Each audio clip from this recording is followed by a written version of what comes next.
एक भाई के ऊपर बड़ा कर्जा था। वो मुझसे मिलने आए, बोला ब्रदर पैसा नहीं है, नींद नहीं आ रही है, सारा दिन कॉल करता रहता हूं, भागता रहता हूं लोगों से, मुझे बताओ मैं क्या करूं। मैंने कहा ब्रदर आप निकलना चाहते हो? बोला हाँ। मैंने कहा हर उस व्यक्ति के पास जाओ जिससे पैसे लिए हैं, उनको अपनी कंडीशन बताओ, मेरे पास अभी नहीं है लेकिन मेरे पास इंटेंशंस हैं, मेरे पास आएंगे, मैं रिटर्न करूंगा, लेकिन अब मेरे पास कुछ भी नहीं है। उसने कहा मुझे झापड़े मारेंगे लोग। मैंने कहा अच्छा होगा, मरने से 2 झापड़ खा लो, क्योंकि टेंशन तो मार ही देगा। वो भाई गए, हर एक को उन्होंने बताया, बोला दूंगा मैं, मुझे टाइम चाहिए। एंड यू नो, जब लोगों के पैसे डूबते हैं, जब उनको पता चलता है कि सब जानने वाला है, तो वो कैसे भी आपसे लेने के लिए फिर तैयार हो जाते हैं कि बोले इंस्टॉलमेंट पे ही दे दो, चलेगा, थोड़ा थोड़ा करके दो। आप जानते हो जब वो भाई जाके वहां पर मांडवली करके आया, पूरी सब बातों को सॉर्ट करके आया, उसने मुझे कहा भाई आज कम से कम 9 साल के बाद मैं अच्छे से सोया हूं। गुजराती भाई है वो, पार्ला में रहता है। यू नो स्ट्रेस क्यों आता है? पहली चीज आपका फोकस रॉन्ग है। आप अपने लाइफ में जो प्रॉब्लम्स आप ठीक ही नहीं कर सकते हो, आप डे बाय डे। और याद रखिएगा, फोकस का मतलब ये नहीं है कि उन चीजों को निहारना, फोकस का मतलब होता है उन चीजों को सोचते रहना, मेडिटेट करते रहना। और सेकंड थिंग, स्ट्रेस उस व्यक्ति के पास रहता है जिसके लाइफ में कोई मैटर है और खुदा ने उससे कहा है इसको सेट कर, और वो ठीक नहीं कर रहा, वो उसको चलने देता है, फिर तो स्ट्रेस आएगा। फिर तो आते हैं लोगों को पैनिक अटैक्स। फेस से चलना सीखें, सदैव याद रखें, लाल समुंदर पहले परमेश्वर की दया से 2 भाग हुआ, लेकिन दरियाए यर्दन विश्वास से 2 भाग हुई। परमेश्वर चाहता है आप चीजों को न देखो, आप आगे बढ़ो, स्टक मत हो जाओ किसी चीज को लेकर, रुक मत जाओ, अपनी गति को धीमा मत करो। ये करने के लिए मुझे परमेश्वर ने बहुत ग्रेस दिया है, सच कहता हूं। मैं आपको कभी अपनी गवाहियां बताऊंगा, इतनी टेस्टमनीज है मेरे पास कि मेरे ऊपर कुछ प्रॉब्लम आई पर परमेश्वर ने मुझे फिर भी आगे बढ़ने में मदद की, और मैं चलता रहा चलता रहा चलता रहा। आप भी करें। कितने लोगों ने आज कुछ समझा?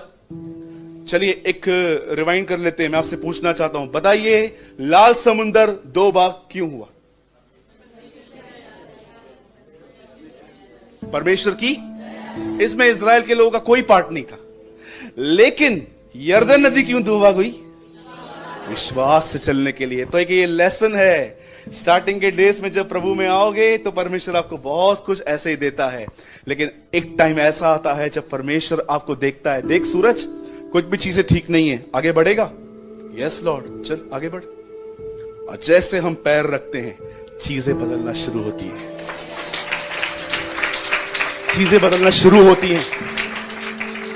सो walk in faith, we live by faith not by sight, the Bible says. हम देखकर नहीं, पर हम उन चीजों को देखते हैं जो दिखाई नहीं देती। स्वर्ग देखा है आपने? आज ही देखना है? नहीं ना। स्वर्ग देखा है आपने? नहीं देखा है। स्वर्गदूत देखे हैं आपने? नहीं देखे। यीशु मसीह आपने देखा है? नहीं देखा है। पवित्र आत्मा आपने देखा है? किसी ने नहीं देखा है, फिर भी मानते हैं कि ये है पक्का। आपने अब तक विजय देखी है अपनी बहुत सारी बातों में? नहीं देखी है। वैसे ही विश्वास करो, विजय मेरी है, जय मेरी है। मैं बंद करने से पहले मैं चाहता हूं आप सब अब सामने देखें। बॉम्बे में एक स्टेडियम है जिसका नाम है वानखेड़े स्टेडियम। ये चर्च गेट के बिल्कुल पास में है। आप में से बहुतों ने देखा भी होगा, राइट? सोचो एक दिन वहां पर क्रिकेट चल रहा था, इंडिया वर्सेस ऑस्ट्रेलिया, और जैसे आप वहां से गुजर रहे थे आपने देखा लोग पटाखे जला रहे थे, फायरवर्क्स जला रहे थे, बहुत कुछ कर रहे थे। अनुमान लगाओ, आपको पता भी नहीं है क्रिकेट में क्या हो रहा है अंदर, लेकिन ये पटाखे देख के आप क्या सोचोगे? कौन जीता होगा? इतना अनुमान लगा सकते हो ना? आप में से कितने लोगों ने बाइबल के अंदर ये बात पढ़ी है कि स्टार्टिंग के उत्पत्ति के 3 अध्याय ऐसे दिखाए गए हैं कि शैतान जीत के निकल भी गया, और कितने लोगों ने प्रकाशित वाक्य पढ़ा है जो अंत में कहता है मेमना विजयी हुआ है। यू नो, इस मीटिंग को आज इन शब्दों से बंद करेंगे। आज अपने पास वाले को कहिए, बहन और भाई को बोलिए, बहन, परमेश्वर ने आपको ऐसी लड़ाई में रखा है जिसमें आप पहले ही जीते हुए हो। Come on.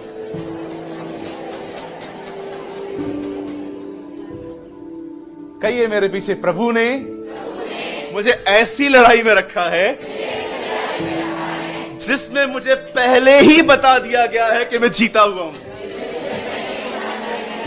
बोलो यीशु मसीह की।